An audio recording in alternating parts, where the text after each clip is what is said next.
Alright, so today I'm going to be showing the difference between natural and synthetic pigments in oil paint. So I'm going to start off with a classic. Most people who know a little bit of history about oil paint should know this pigment. This would be Lapis Lazuli. This would be natural ultramarine. This would be Lazurite. So I got this from Rublev. So this is actually pre-made. Just going to take the cap off and show you what it looks like inside the tube. So it's fairly, a little bit darker, a little bit more dull looking. And on the left here, I have a handmade synthetic ultramarine, which I made myself. You can see it's a lot more saturated. So this would be synthetic ultramarine green shade. There's two or three different types of ultramarine generally. Two main ones, which I'll talk about right now, which would be green shade and red shade. Red shade's typically known as French ultramarine. Both are the same thing. Both are synthetically made lazurite, which would be it's hard to pronounce because it says on the back, but it's some type of sodium aluminum. It's quite longer than that actually. Sodium alumino sulfosilicate. So it's basically, they're both the same thing, except for one is made in a lab. That's the difference between synthetic and natural. Is one is man-made and one is natural. So this is actually ground up stone. This is actually ground up stone of the rare stone lazurite, which comes from Afghanistan. It's actually mined and it looks, just the same way you get it in the tube. There's nothing that needs to be done with it. It doesn't need to have anything added to it, or the only process that it goes through is the stone gets crushed, and there's a process to get rid of the impurities, which would cause it to be more gray looking. I mean, it's already fairly dull, but there's a process to get it so that you're only getting the blue. You're not getting any gray or any impurities that would make the paint misbehave. So here I'm going to show the comparison between the two. This is actually a swatch that I did myself. So on the left here you have the Lapis Lazuli, the Lazurite, which is made by the company Rublev. You can see this is in, they make theirs in linseed oil, which is the most common oil to be used to make oil paint. And on the right here we have the synthetic ultramarine made in walnut oil. This is my own handmade walnut oil ultramarine. So here on the left I did use a medium for this. So this is used with a oil paint medium, which would be sun thickened linseed oil and lavender spike. So a solvent and a thick sun oil was used with this. So there's a little bit of medium in this one, but for all intents and purposes, this is the general gist between the two. So here you have Lapis Lazuli, Lazurite in linseed, and synthetic ultramarine in walnut. You can see there's quite a big difference between the two. The Lazurite looks more natural. It actually looks more like a stone,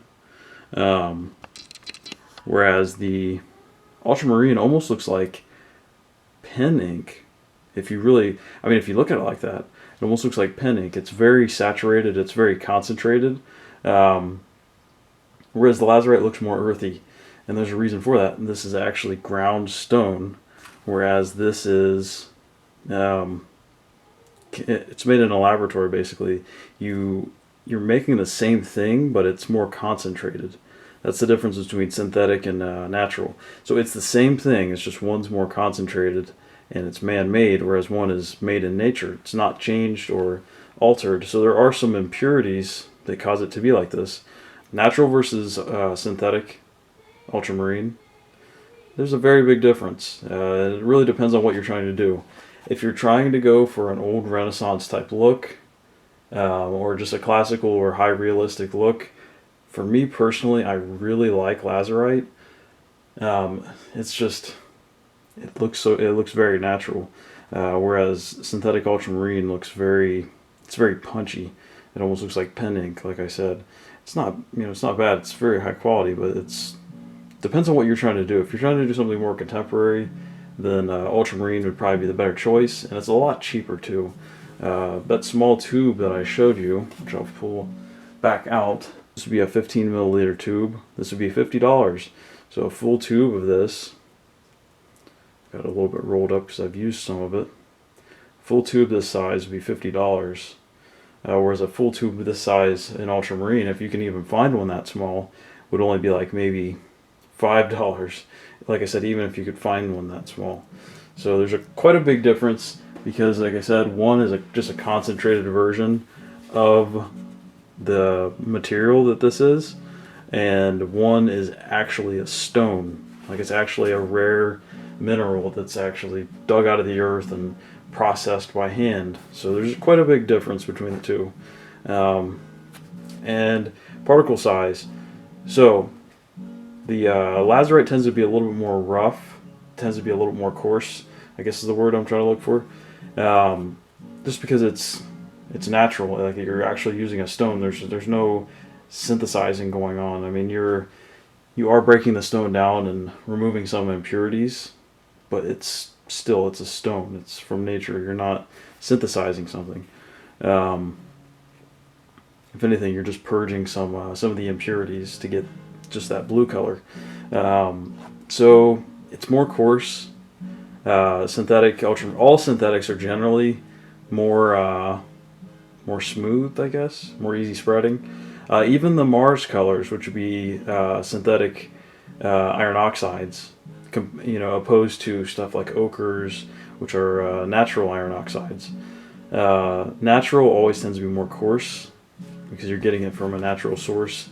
You're getting uneven particle size as well. So if you look at it under a microscope, the synthetic will generally be more uniform. The particle size will be generally more uniform.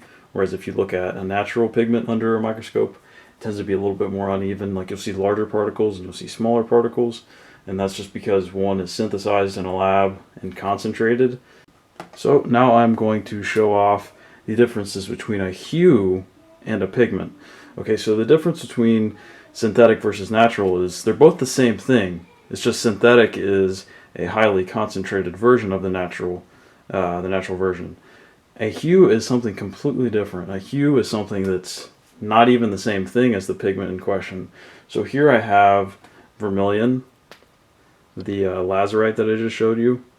So Rublev, they're very known for making historical paints, historical materials.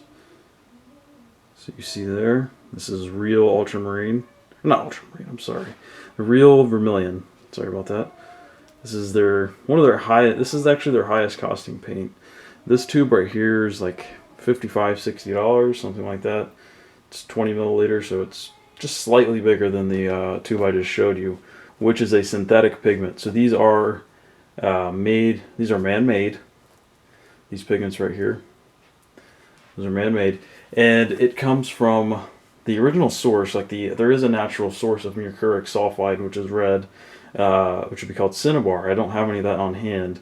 There is no company that sells it pre-made in a tube. You'd have to buy the pigment and then mull it yourself, make your own paint with the dry powder and mixing it with an oil, which is no problem. But like I said, generally natural sources for pigments are more coarse, so it requires a lot more work.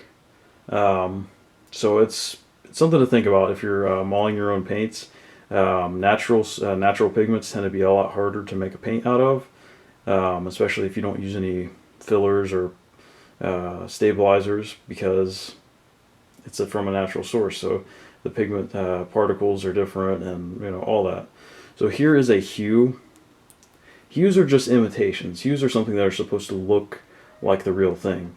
And again, it really depends on your source. Synthetics tend to be different looking. Natural pigments can sometimes be different looking because you can find, like I showed you Lazurite earlier, you can find that in a few different places in the world.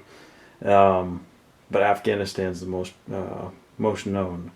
So here is the real Vermilion, which is, when you're talking about a pigment, you want to talk about what it actually is. So this is Mercuric Sulfide, so mercury and sulfur. This is just a imitation. This isn't mercuric sulfide. This is actually cadmiums, I believe it's pronounced naphthol red, maybe some oranges. So it's actually a combination of a few different vermilion hues that I had. I had a Winsor & Newton vermilion hue and a lower brand student brand. I think it was Royal Talons. They had a vermilion hue. I mixed both of them in one tube. So we're just going to see comparison between genuine and a hue. So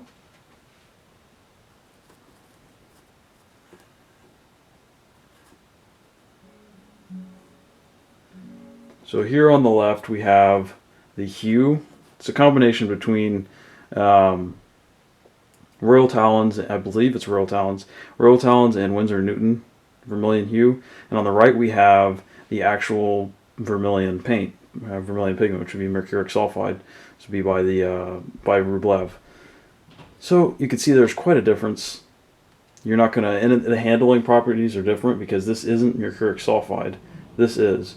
So even if I had the natural pigment, which would be cinnabar, which is the stone, which is red mercuric sulfide, that would be very similar to vermilion because it's the same thing. This one's just a concentrated version of the cinnabar, whereas this isn't mercuric sulfide at all. Whether it looks similar or not, it'll handle different, and it's actually a different material altogether. This is mostly cadmiums. I believe it's mostly cadmiums.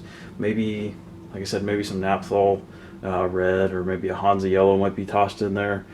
Just a bunch of different pigments to make up a hue, something that would look similar to a vermilion, but it wouldn't be mercuric sulfide, and that's why it's a hue.